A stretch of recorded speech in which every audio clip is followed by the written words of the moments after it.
So okay. So you will define it. What is resource user view? How you want to utilize the usage of this particular resource. So you will choose equipment, all the equipment that you have enabled or you wanted, you can use it. Like here you can see. User view means location. But all this has to be pre-populated during the setup of the session. Right? If you want, you can. Otherwise, if you go inside, you can even do it. Let's say I have 3 auditoriums in Block A in Singapore. But unfortunately all these 3 are occupied. Now what? But your external trainer is there. You need to have this training.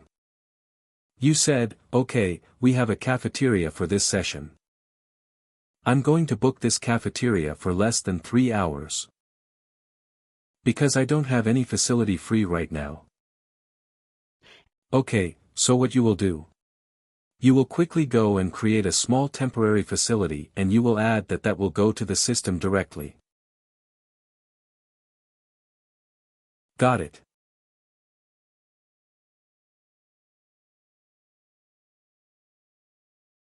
So first, this is a view. Oh, that's good.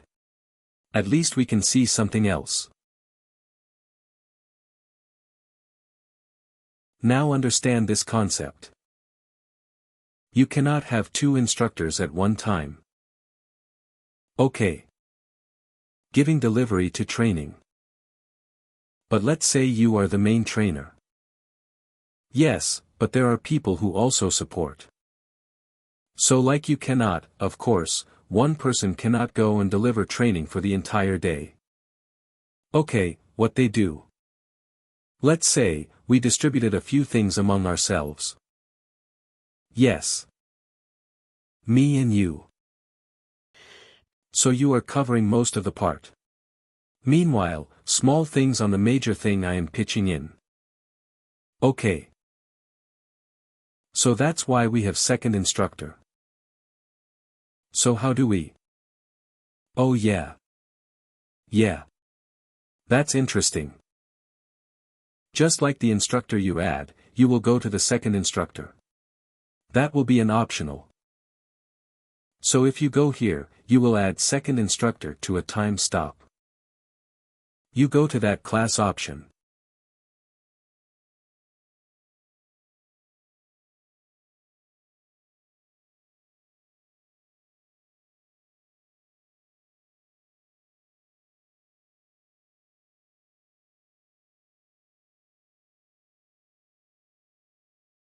Okay. So you're searching for a class for which you want to add that. Okay.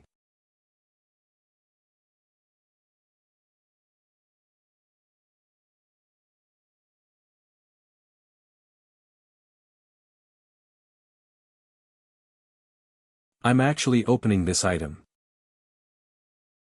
Class. Okay.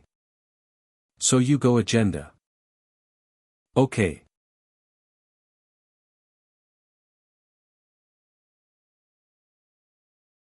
And I go to that date. Okay. So I'm going to Monday on this time slot and I say I did time slot. Click resources. Add instructor. Okay.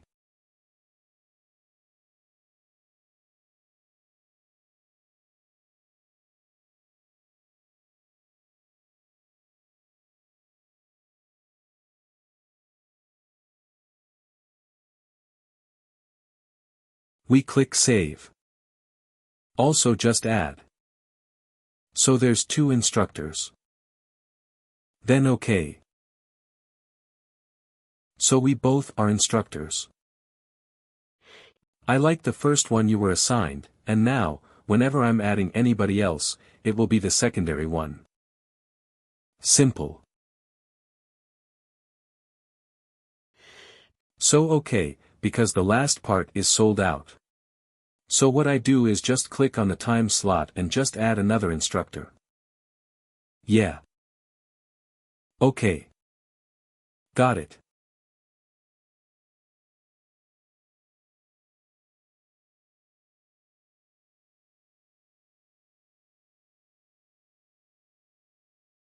Copy. No issue. Copy same thing. You go to action and do it. Yep.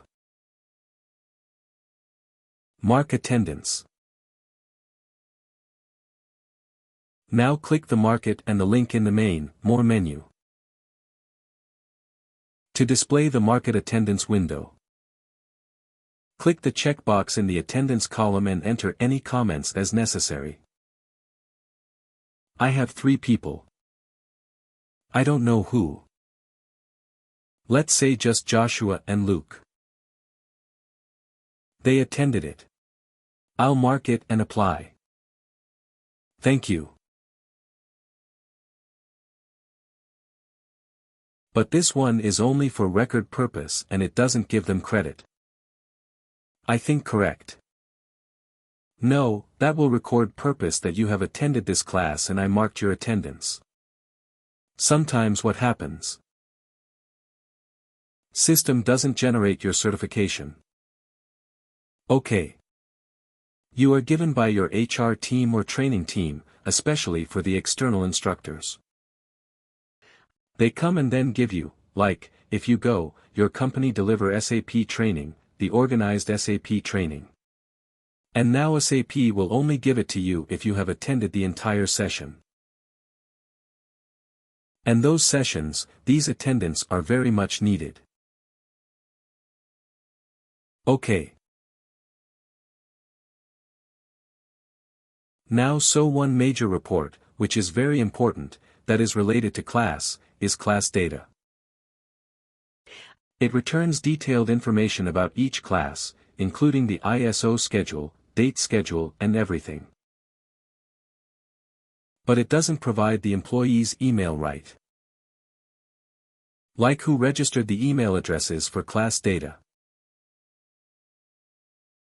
Yeah, I know, must check. I think I go to the report. So if you run that from reports, I'll show you. It provides the employee's information almost all the. But not the email address. Not the email address. But other things like ID name, these things will be there.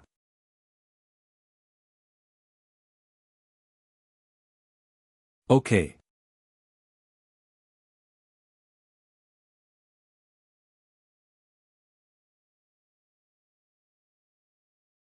What is the task? It's continued.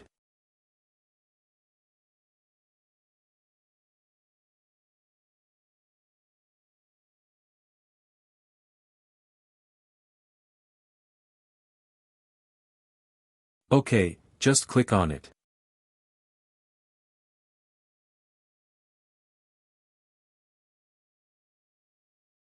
Simple. This is again simple, not very pretty. So I see you copying classes.